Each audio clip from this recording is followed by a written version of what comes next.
Retour sur le plateau d'Africa 24 pour la suite de cette émission.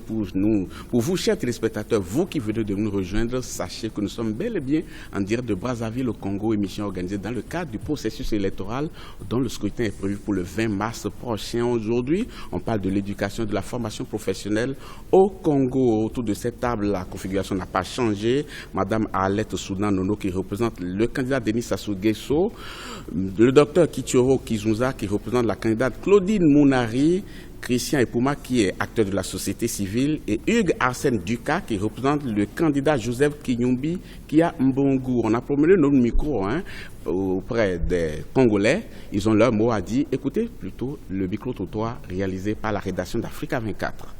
Le Congo a l'argent, mais le problème de l'éducation, il n'y en a pas. Tu as des diplômes, mais tu ne peux pas travailler ici parce qu'ici, il n'y a pas de boulot. J'ai maintenu mon diplôme depuis 2008 jusqu'à nos jours. Je ne suis pas intégré à la fonction publique. Les écoles qui sont au Congo ne permettent pas du travail aux élèves. Il y a peu d'établissements en ce qui concerne les écoles de formation. Même si quelqu'un qui a un niveau de 6e peut être utile au sein de la société en apprenant un métier. Le système éducatif du Congo est vraiment dans un état chaotique. Ces jeunes étudiants diplômés sont devenus des contrôleurs dans des bus. Dans l'ensemble, les étudiants finissent, ils retournent à la maison, ils n'ont pas d'emploi, il n'y a pas de sociétés qui peuvent les employer. Si vraiment il y avait des enseignements techniques au Congo, tout le monde serait des diplômés et puis travailler. Aujourd'hui, nous parlons de l'emploi au Congo, il n'y en a pas, ça n'existe pas. Même une compagnie de Kirdon. Je bien dit Kirdon. Ici au Congo, il n'y en a pas. À la fin des études, les enfants sont remis à la disposition des parents. Formation technique, il n'y en a pas. Il n'y en a pas. Sinon, des petits ateliers, de l'artisanat. Si les jeunes sont devenus des voleurs, des brigands au Congo, c'est parce qu'il n'y avait pas des enseignements techniques. Il n'y a pas d'opportunité pour que les jeunes puissent accéder à l'emploi. Il ne faut même pas parler des emplois au Congo. Monsieur Epouma, on est de retour sur ce plateau. Je voudrais mettre le doigt sur un aspect très important, c'est les grèves perlées qu'on observe ici. On a comme l'impression que les enseignants et les responsables du milieu scolaire ne parlent pas le même langage. Qu'est-ce qui est souvent à l'origine des grèves perlées qu'on observe? Alors, merci monsieur le journaliste. Si vous parlez de grèves perlées, ça veut dire que ce n'est pas des grèves apparentes. Alors, si c'est des grèves perlées, moi je pourrais aller plus loin vers les grèves elles-mêmes. Voyez-vous, le problème c'est que cette responsabilité peut être, à notre humble avis, partagée. Les enseignants, dans ce pays, il existe un texte qui fait obligation à un enseignant de rester pendant 10 ans dans le secteur de l'enseignement, une fois intégré à la fonction publique. Malheureusement, le respect de l'engagement décennal dans notre pays, c'est vraiment une vue de l'esprit.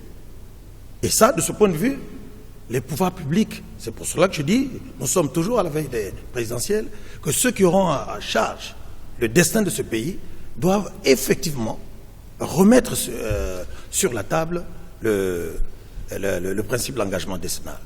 Les grèves perlées, quand j'ai dit tout à l'heure, et je continue à croire que l'école congolaise est convalescente, parce que aller vers le fatalisme, j'aurais comme l'impression que rien ne fonctionnerait ici. Or, l'APEC se préoccupe du système éducatif allant du préscolaire à l'enseignement supérieur en passant par le secondaire, premier degré, deuxième degré. Tout ce que nous savons, c'est qu'il y a des efforts qui se font, même si la demande continue toujours à être supérieure.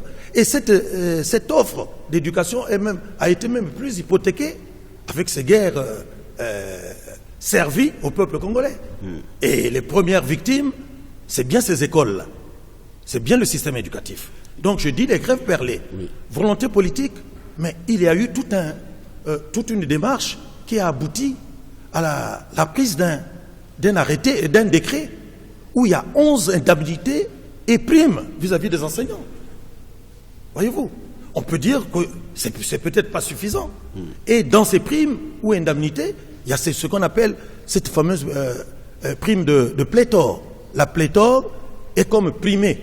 Il y a l'incitation à aller travailler dans l'interland, et ainsi de suite. Donc, 11, je dis bien, 11 indemnités et primes. Mais malheureusement, dans la pratique, ce n'est pas ce que nous vivons. Et c'est pour cela, je crois... C'est pas ce que vous vivez, sur quel plan? Est-ce que les primes ont été définies, mais ne sont pas versées? Ou bien comment ça se passe? Oui, mais justement, non. C'est la question centrale de l'homme. Les textes sont pris. Est-ce que la mise en œuvre est suivie et de manière efficiente et efficace? C'est là la question. Merci, monsieur Epouma. Monsieur Kouzouza, est-ce que c'est les enseignants qui sont trop exigeants? Et ce sont eux qui en demandent un peu trop et le pouvoir n'est pas en mesure de leur satisfaire? Bon, je pense que c'est, encore une fois aussi, c'est mal posé le problème. Lorsqu'on regarde les salaires politiques, on est véritablement écœuré. Vous avez un ministre d'État qui a 15 millions, un ministre ordinaire qui a 10 millions, les députés, je ne sais pas combien, le préfet a 2 millions 500. Mais c'est ça qui fait que les gens aussi en demandent. C'est ça aussi le grand problème. Donc il faut revoir la grille salariale. Moi je pense qu'on gagnerait beaucoup à mettre un ministre à 3 millions pour décourager les gens à aller... Vous allez trop loin. Hein? Est-ce qu'il faut revoir complètement le salaire des enseignants? Absolument. Je ne pense pas que ça ait pu régler un problème dans un pays. Hein? En augmentant, on peut en augmenter autant qu'on veut, mais ce n'est pas pour cela qu'il ne faut pas faire des grèves.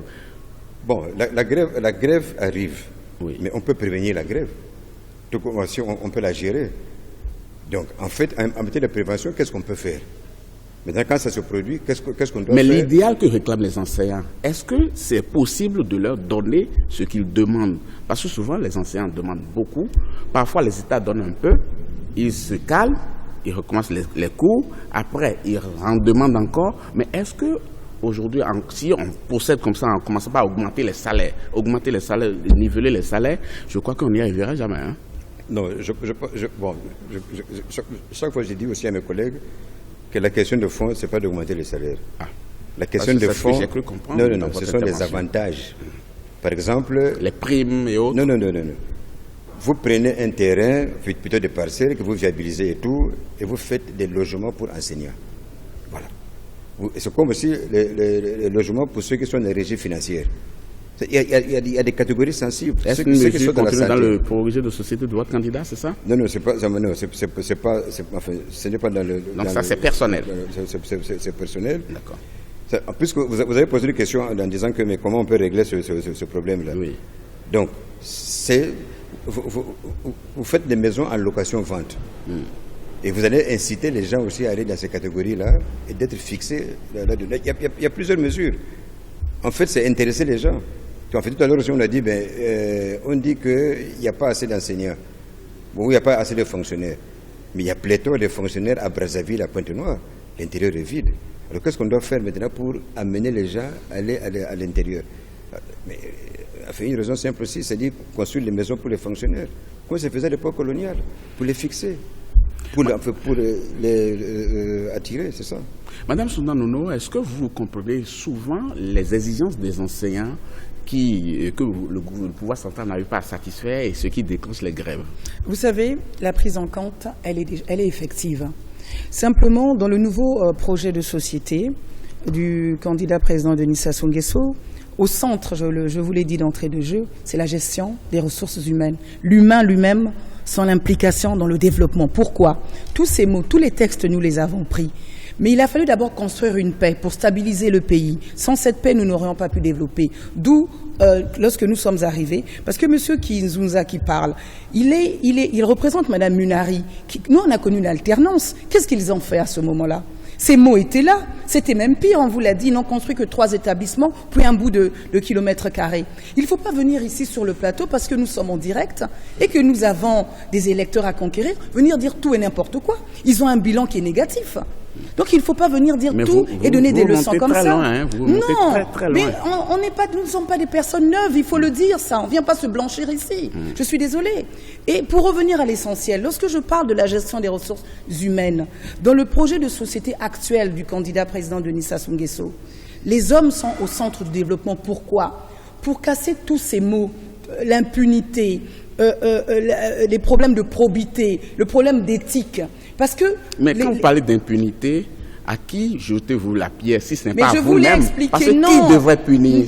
Qui devrait donner l'exemple? Je ne suis pas connue pour Parce pas que tous les pratiquer la débats, langue de tous bois. les Non, débats non, que nous non, avons non. ici, les gens ont mis en cause l'impunité. On dit le pouvoir central ne donne pas l'exemple. Je On a viens parlé tout à l'heure du baccalauréat frauduleux. Monsieur On attend Babilas, je toujours vous ai dit qu'il y a voir une la mise en procédure cause. là-dessus qui est en cours. Soit vous m'écoutez, soit vous prenez ce que vous souhaitez prendre. Il y a une procédure judiciaire qui est bien en cours, je suis désolée. Je vais revenir à votre question. Mais l'impunité est connue. Le népotisme, c'est connu, le repli identitaire prôné et tout ça. Mais ils se connaissent. Madame Munari, dont il est le représentant, a géré le ministère du Commerce. On l'a démis pourquoi? Pour incompétence également. Vous voulez avoir le bilan de ce ministère? Vous en êtes sûr? J'en suis sûr, Parce que je suis cela n'a désolée. jamais été communiqué. Attention. Demandez à prendre cette audit, vous Attention. saurez. Et n'oubliez pas qu'elle a été la directrice de cabinet du président Attention. Lissouba. Je suis désolée avec un bilan que je répète négatif. Vous aurez votre tour de parole. Moi, je suis. Non, vous permettez. Moi, je suis. Attendez, monsieur je me lève. Attendez, monsieur Kourouza. Pardon. Finissez. parce que Je vous en prie, personne monsieur Ducat. qui Monsieur peut Ducat, se non, attendez. Finissez, madame Soudan Nono. Je vous en prie. Je vous remercie. C'est-à-dire que nous avons en de parler de l'avenir du pays, Je vous en des jeunes. prie. C'est la formation. Il faut que nous Donc, parlions honnêtement. Il ne faut pas que nous venions Congolais ici parlant ont avec besoin de hésitation. Monsieur Nous Nono, sommes des personnes les Congolais responsables.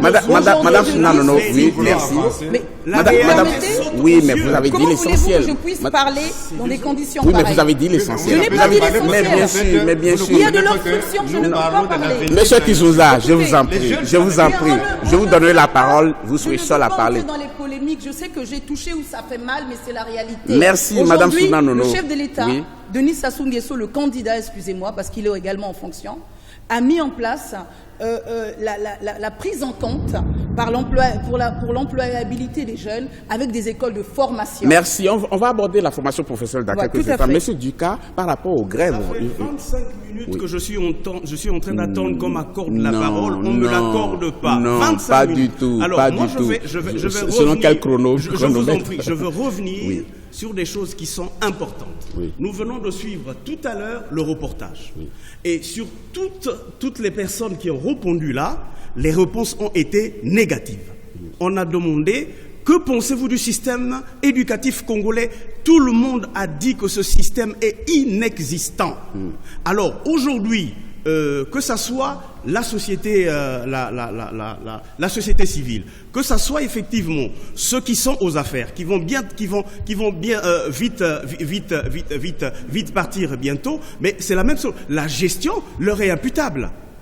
Donc, en ce moment-là, je me dis, le Congolais, qu'il soit expert, qu'il soit aujourd'hui, je ne sais pas moi, le Congolais le plus moyen, donc le citoyen lambda, mais la vérité saute aux yeux. Les gens savent qu'effectivement, que ça ne marche pas. Pourquoi je le dis? Aujourd'hui, on est en train de parler effectivement d'une procédure judiciaire. Quand il y a eu effectivement les événements ici du 4 mars, on a diligenté la procédure judiciaire. L'explosion d'une pile, vous voulez dire. Voilà. Il y a eu, on a diligenté la procédure judiciaire. Mais aujourd'hui, il y a eu un bac frauduleux. Je vous dis, en Afrique, on dit, quand effectivement la tête est là, le bonnet, le genou ne peut pas porter le bonnet. Qu'est-ce que ça veut dire? Ça veut dire quoi? Ça veut dire qu'aujourd'hui, on ne peut pas prendre les faibles, les punir et laisser effectivement les forts. C'est pas normal. Mais là, vous voulez prendre la place de la justice. La justice du travail. Vous faites confiance à la justice de votre pays. Finissez, je vous en prie.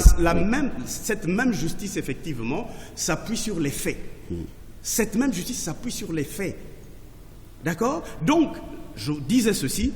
On a dit tout à l'heure qu'il y a un ministre qui a été démis de ses fonctions. Il n'a pas démis de ses fonctions. Il y a simplement, on a changé simplement de poste. Et aujourd'hui, les innocents, sinon les faibles, sont en prison. Et qu'est-ce qui est arrivé par la suite? Le bac qui a été fait, le résultat c'est lequel? Il reconnaît qu'il y a des gens en prison quand même, donc il y a procédure. Le résultat c'est lequel? Lesquelles personnes, madame, qui sont en Soudan prison? Nono, vous avez refusé cela tout à l'heure. Lesquelles personnes sont en prison, madame Nonote? Lesquelles personnes Madame sont en Soudan prison? Nono, monsieur. Je vous en prie. Donc, respectez mon identité. Mais je vous en prie. On peut se tromper, madame Soudan Nono. Madame Soudan Nono. Madame Soudan Nono, vous l'avez refusé tout à l'heure. Madame Soudan Nono, vous avez refusé ce comportement tout à l'heure. Madame Soudan Nono, vous avez refusé cela tout à l'heure. Monsieur Ducat, s'il vous plaît. Monsieur Ducat. Madame Soudan Nono, je vous en prie. Que vous n'arrivez même pas Madame Soudan Nono, on peut se tromper. Non. Monsieur Dukas, s'il vous plaît. Monsieur Dukas, s'il vous plaît. Mais j'ai peur de vous, moi. Mais vous me faites peur avec une haine. Madame Dukas, Madame Soudan Dukas, Madame Soudan Nono, je vous en prie. Avec votre intervention, vous me poussez à l'erreur aussi, je vous en prie. Vous voyez, c'est pas bien. Finissez, je vous en prie, finissez. Non, on ne va pas tabler sur ça. Je vous en prie, Vous avez décrié cela tout à l'heure, ne le faites pas. Nous sommes des adversaires, pas des ennemis. Parlons-nous de façon civilisée. Ça commence par le respect de l'identité. Oui, on peut se tromper. Monsieur Dukas n'a pas refusé de prononcer votre nom. Oui, moi-même, je me trompe, je vous en prie. Finissez. Soyez moins haineux, Finissez. monsieur. Mais, madame, je vous en prie. Je parle de la réalité. Et tout à l'heure, vous avez utilisé une expression qui dit vous avez touché du doigt. Alors, si moi j'ai touché du doigt pour vous dire qu'effectivement, ça ne va pas, il ne faut pas qu'effectivement que ça vous ameute, madame. Je suis désolé. Merci, je suis en train Dukas. de parler des choses qui sont claires. Merci, Nous venons de Dukas. suivre tout à l'heure le reportage. Tout le monde se met à dire que ça ne va pas. Je voudrais préciser que les s'il vous Congolais plaît, qui sont prononcés monsieur, dans s'il le vous plaît, micro-trottoir, quand aujourd'hui on parle de droit de réserve, ils ont le droit. Ils ont le droit. Mais je veux simplement dire que Et finissez là-dessus. La réalité, elle est oui.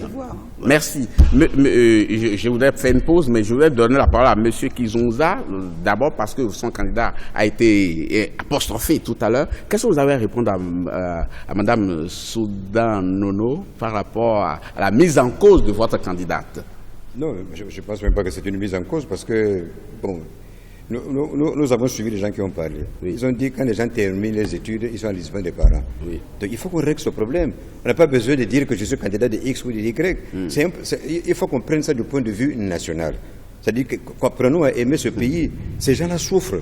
Ils ont fait des études et puis ils sont à la maison. Mais nous, on est en train de se dire là, mais à votre époque, vous n'avez rien fait. Maintenant, nous, on allons faire des tours. C'est l'infantilisme. Non, madame Soudan Nono, vous n'avez pas la parole. C'est pour cela, oui, c'est pour cela que nous allons. C'est pour cela, s'il vous plaît, monsieur Kizunza, c'est pour cela que nous allons aborder la formation professionnelle tout à l'heure et aller au fond des choses et rejoindre ce que disaient tout à l'heure les Congolais, ces jeunes Congolais dans le micro-trottoir. Mais avant, on marque une pause, chers téléspectateurs, on revient dans quelques instants.